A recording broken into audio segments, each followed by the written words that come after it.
Alors, dans le chapitre 1 du livre de Ruth, qu'on a vu il y a 2 semaines, la situation dans laquelle se trouve Noémie est éprouvante. Une situation éprouvante, une situation difficile, et on voit une Noémie qui est au bout du rouleau. Tout en reconnaissant que Dieu est bien au contrôle de tout ce qu'elle traverse, Noémie en fonction des traductions, a le goût amer, nous dit le chapitre 1. La main de l'Éternel, nous dit-elle, s'est abattue sur moi. Le Tout-Puissant m'a rendu la vie bien amère. L'Éternel a témoigné contre moi. Le Tout-Puissant m'a fait du mal. Le début du chapitre 1 que nous avons parcouru nous révèle l'ampleur du chaos pour Noémie, un chaos spirituel au temps des juges. Rappelez-vous le refrain du livre des juges et la conclusion également que nous retrouvons dans ce livre. Il n'y avait pas de roi, chacun faisait ce qui lui semblait bon. Chacun faisait ce qui lui semblait bon. Chaos spirituel et puis chaos économique, famine dans le pays, ironie à Bethléem, maison du pain, traduction littérale du mot Bethléem, et puis chaos social, Naomi qui perd son mari, Elimelech, et puis qui perd ses 2 enfants, ses 2 fils. Et on avait vu l'importance du nom à cette époque-là. Elle perd toute reconnaissance. Elle perd toute famille. Elle perd tout lien social.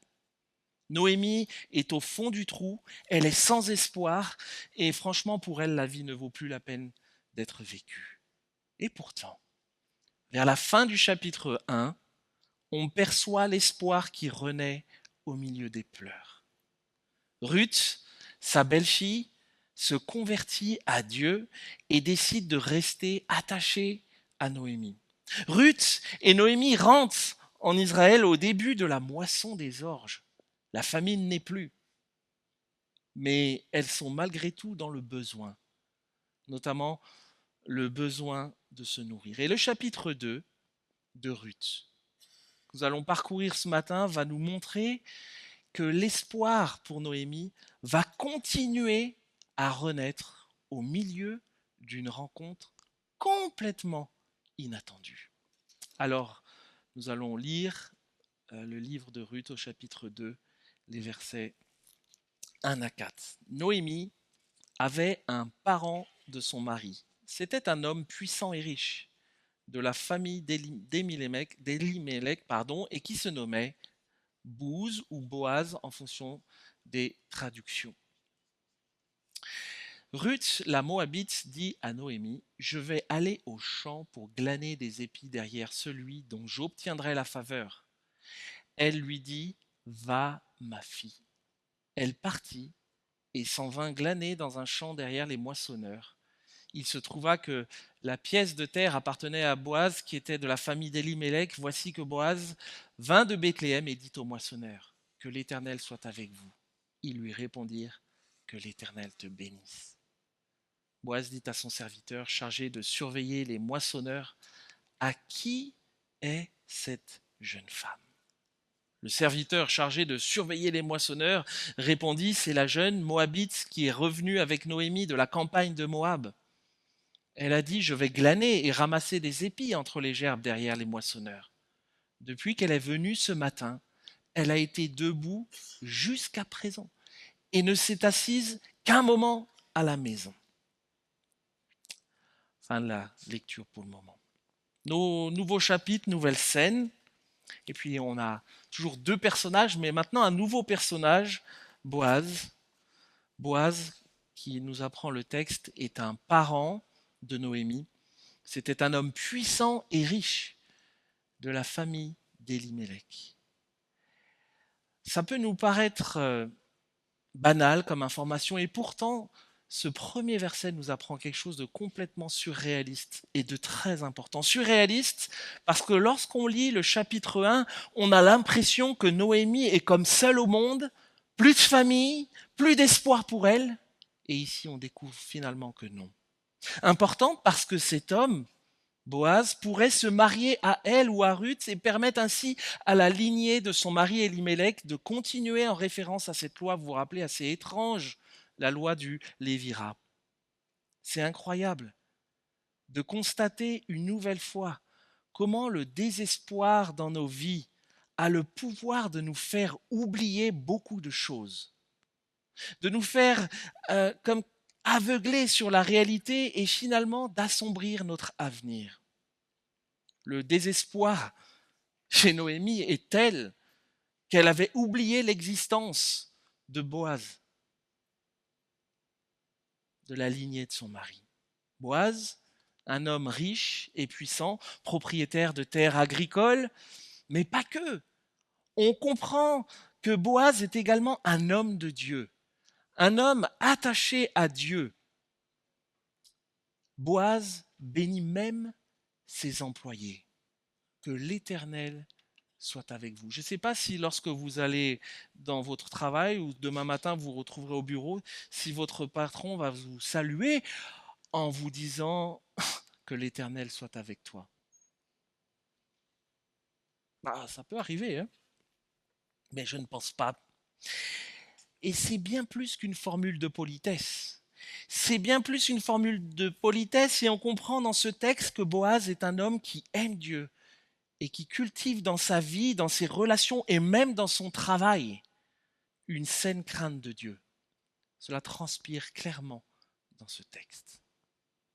Puis, deuxième personnage dans cette scène, c'est Ruth, que l'on connaît déjà un petit peu, une jeune femme qui pourrait aussi considérer sa vie comme sans espoir, veuve, plus de mari, plus de repères, qui vit sans ressources dans un pays étranger, et pourtant, sa foi en Dieu et son courage illuminent le début du chapitre 2.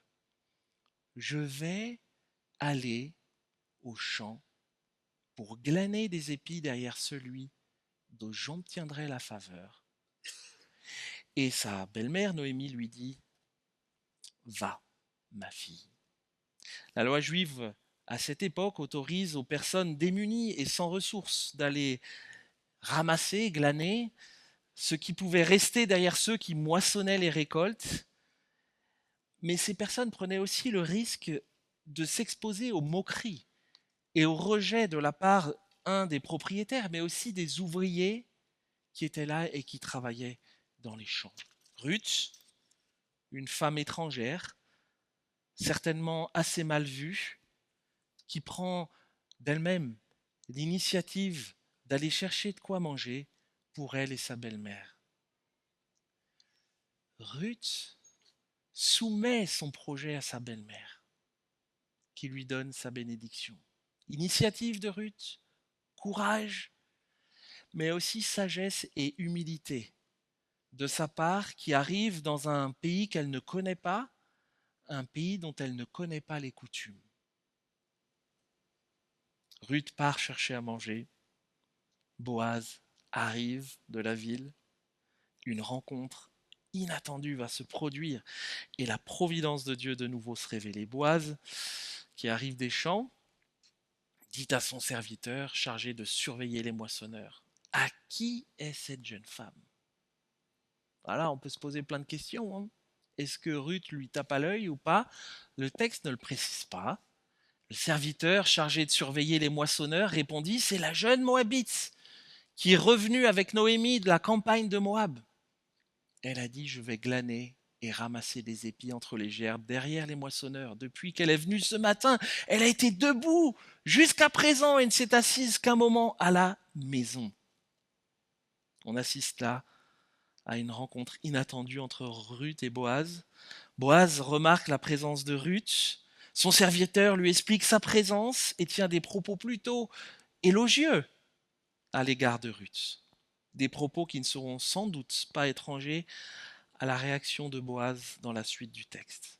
la providence de Dieu est à l'œuvre et la réaction de Boaz remplie de grâce pour Ruth. Regardez le verset 8. Boaz dit à Ruth, écoute bien ma fille, ne va pas glaner dans un autre champ. Ne t'éloigne pas non plus d'ici et attache-toi à mes servantes. Aie les yeux sur le champ que l'on moissonne et tu iras derrière elles. Voici, j'ai ordonné aux serviteurs de ne pas te toucher. Et quand tu auras soif, tu iras aux cruches et tu boiras ce que les serviteurs auront puisé. Alors, elle se prosterna, elle tomba en se prosternant la face jusqu'à terre. Elle lui dit, comment ai-je obtenu la faveur, ta faveur, pour être reconnu, moi, qui ne suis qu'une inconnue. Boaz entend parler de l'histoire de Ruth, une histoire qui le touche et ne le laisse pas indifférent, et Boaz va utiliser et user de grâce envers Ruth. D'abord en lui permettant de travailler dans son champ pour manger. Mais pas que, il va lui permettre de boire l'eau de son puits. Et pas que. On verra que Boaz va assurer une protection à Ruth. Ruth est bouleversée par l'accueil et la générosité de Boaz, et c'est par la foi finalement que Ruth ose aller dans les champs pour glaner du blé et prendre soin de sa belle-mère. C'est par la foi qu'elle place sa confiance dans la providence de Dieu. C'est par la grâce de Dieu que sa foi est récompensée. Ruth est bouleversée et son questionnement est là. Comment ai-je obtenu ta faveur pour être reconnu, moi qui ne suis qu'une inconnue? Est-ce que, peut-être se dit-elle, parce que j'ai été exemplaire avec ma belle-mère, et là Dieu est en quelque sorte en train de me récompenser pour mon acte de bravoure? D'ailleurs, la réponse de Boaz au verset 12 pourrait aller dans ce sens, parce que Boaz lui dit au verset 12 que ta récompense, voilà, que l'Éternel te rende ce que tu as fait, que ta récompense soit complète de la part de l'Éternel, le Dieu d'Israël. Alors on pourrait se dire, finalement, Ruth ne reçoit que ce qu'elle a mérité, bénédiction de la part du Seigneur. Donc j'ai dit que raisonner de cette façon n'est pas la bonne. Et pourtant, on est parfois enclin à le croire. C'est ce qu'on appelle la religion des œuvres, qui nous fait penser que nous méritons la grâce de Dieu à cause de nos bonnes œuvres, à cause de nos propres efforts. Et ce n'est absolument pas ce que la Bible nous enseigne. En fait, pour bien comprendre la réponse et la question de Ruth, il faut regarder la fin des propos de Boaz au verset 12. C'est la clé pour nous permettre de répondre à la question de Ruth. Que l'Éternel te rende, que l'Éternel te rende ce que tu as fait, que ta récompense soit complète de la part de l'Éternel, le Dieu d'Israël. Ça s'arrête là, le verset 12. Sous les ailes de qui tu es venu te réfugier.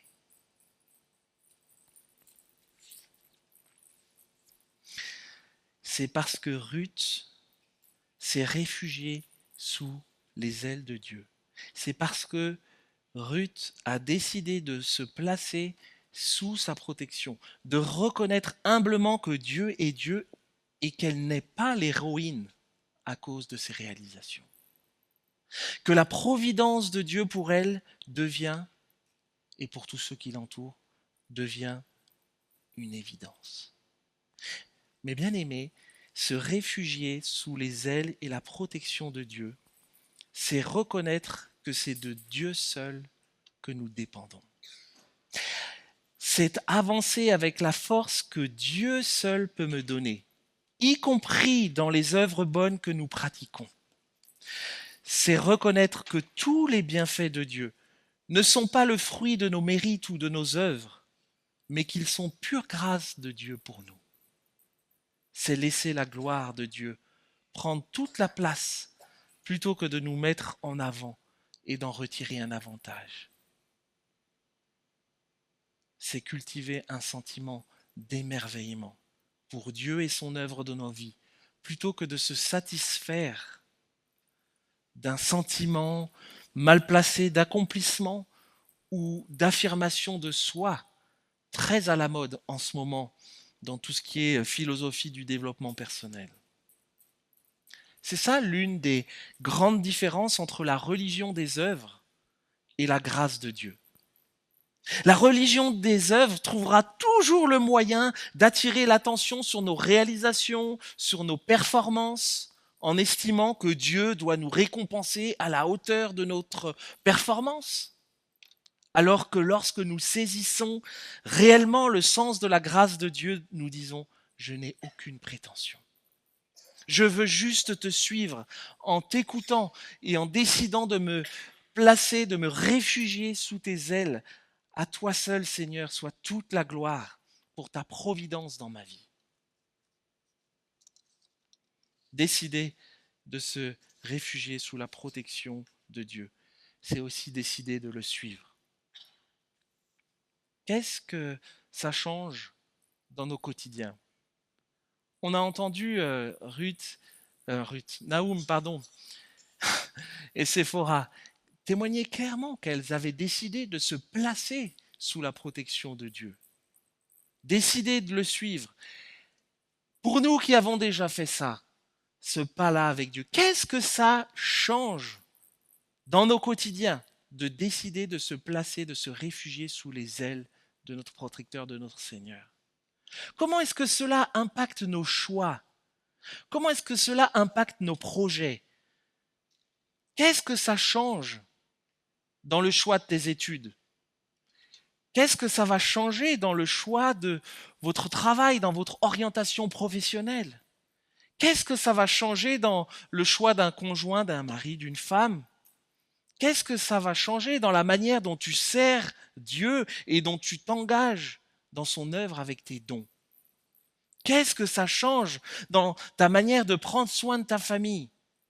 Qu'est-ce que ça change dans ta manière de prendre soin de tes enfants?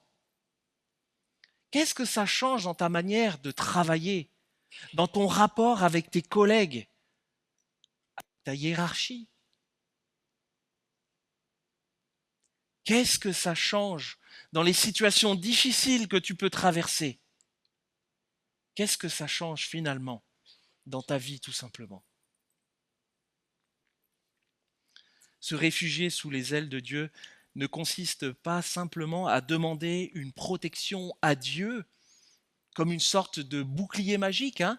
Parfois, on est un peu là à idéaliser les choses en disant on demande la protection à Dieu comme si Dieu était une sorte de bouclier magique qu'on brandissait lorsque le danger est là.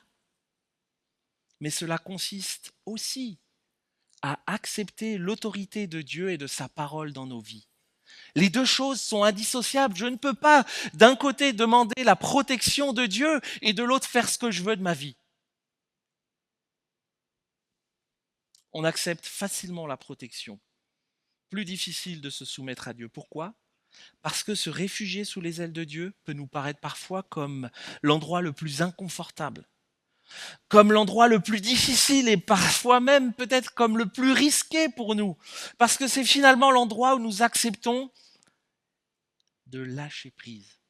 C'est ce que Séphora a témoigné à la fin dans son témoignage. De lâcher prise, de ne plus avoir aucun contrôle et de dire à Dieu, je veux te suivre et t'obéir, je veux dépendre de toi seul. Et c'est parfois difficile de faire ce pas-là, parce que cela implique pour nous d'arrêter de se justifier ou de justifier notre péché. Cela implique d'arrêter de compter sur nous-mêmes et de faire finalement ce que j'ai envie de faire. Cela implique d'arrêter de se glorifier tout simplement. Mais bien aimés, notre Dieu recherche des hommes et des femmes qui, comme Ruth, acceptent de quitter père, mère, amis, pays, confort, habitude, tradition, tout ce qui nous empêche finalement de vivre sous les ailes de Jésus pour vivre sous sa dépendance. Sommes-nous prêts à tomber à genoux devant Dieu et à nous réfugier entièrement sous ses ailes. Ruth a décidé de se réfugier sous la protection de Dieu. Elle ne sait pas de quoi son avenir, ni même de quoi sa journée sera faite. Mais dans sa providence, Dieu permet qu'elle se retrouve dans un champ rempli de grâce, avec un travail, avec de quoi boire, avec une protection de la part du propriétaire. Mais la providence de Dieu ne va pas s'arrêter là. La suite, verset 14. Au moment du repas, Boaz lui dit « Approche, mange du pain et trempe ton morceau dans la vinaigrette. » Elle s'assit à côté des moissonneurs, il lui tendit du grain rôti, elle mangea, se rassasia et garda le reste. Puis elle se leva pour glaner et Boaz donna cet ordre à ses serviteurs qu'elle glane aussi entre les gerbes, sans que vous lui fassiez d'affront. Vous ôterez même pour elle des javelles, quelques épis, que vous lui laisserez à glaner sans lui faire de reproches. Une scène complètement surréaliste. Ruth, une femme étrangère, qui vient glaner dans le champ d'un étranger, Boaz, une inconnue pour elle. Elle se retrouve maintenant invitée à sa table. Ruth se retrouve invitée à manger à sa table. Ça va plus loin. Ruth va même se faire servir par Boaz lui-même, qui lui assure une protection en ordonnant de nouveau à ses ouvriers de laisser tranquille Ruth et de la laisser glaner dans ses champs. La providence de Dieu s'accomplit. La faveur de Boaz va nous révéler une nouvelle fois la providence de Dieu, mais elle nous révèle aussi un parallèle saisissant entre la manière dont Boaz accueille et prend soin de Ruth et la manière dont Christ nous accueille encore ce matin. Mais bien aimés, ce matin, Christ accueille à sa table tous ceux qui ont décidé de placer leur confiance en lui. Tous ceux qui ont décidé de se réfugier sous sa protection. Tous ceux qui ont décidé de le suivre et de se placer par la foi sous la protection de Dieu, sous la protection du sang de Christ qui nous permet d'être déclarés justes devant Dieu, ce paratonnerre dont Thierry a parlé tout à l'heure, et d'échapper à la colère de Dieu à cause de notre péché. C'est ce qu'ont déclaré publiquement devant nous Séphora et Nahum. L'une et l'autre sont conscientes de leur péché et de ce à quoi il aboutit. La mort. La mort. Toutes deux ont décidé de se placer sous la protection de Christ. Et en se plaçant sous sa protection, elles décident par la foi de laisser Dieu agir dans leur vie selon sa providence pour elles et de lui obéir. Le baptême et la Sainte Seine, le repas du Seigneur, sont les deux symboles forts qui soulignent notre appartenance à Christ. Et on va partager maintenant ce repas-là. On va partager ce repas de la Seine. Et à ce repas, le Seigneur accueille tous ceux et celles qui ont décidé de se réfugier sous les ailes de notre Seigneur, en se plaçant sous sa protection, mais aussi qui ont décidé de le suivre et de lui obéir.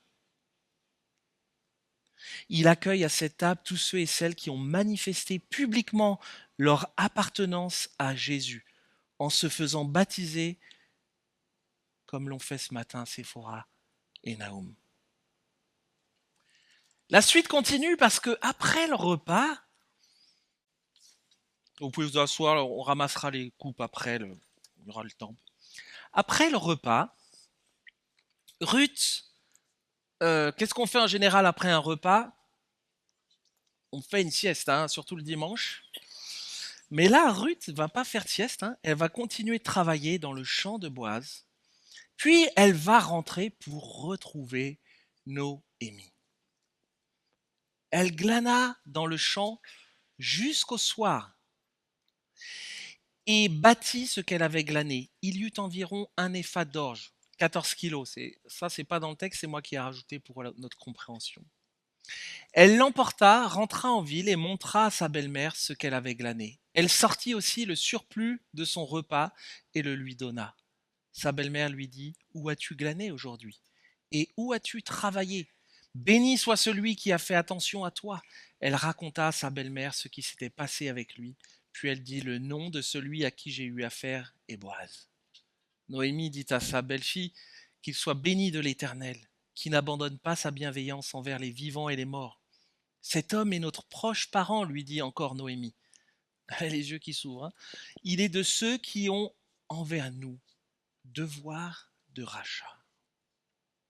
Flash de Noémie qui commence de nouveau à voir en apprenant que Ruth a rencontré Boaz, car Noémie, c'est quelque chose que Ruth ignore encore. Boaz n'est pas simplement un simple parent, mais un proche parent qui a envers Noémie et Ruth devoir de rachat. La suite, notamment le chapitre 3 et 4, nous en dira un peu plus à ce sujet. Naomi commence de plus en plus à voir, elle perçoit la bonté de Dieu pour elle, elle sait qu'elle en est l'objet. Pour Noémie, l'espoir renaît au milieu d'une rencontre inattendue. On va chanter ensemble.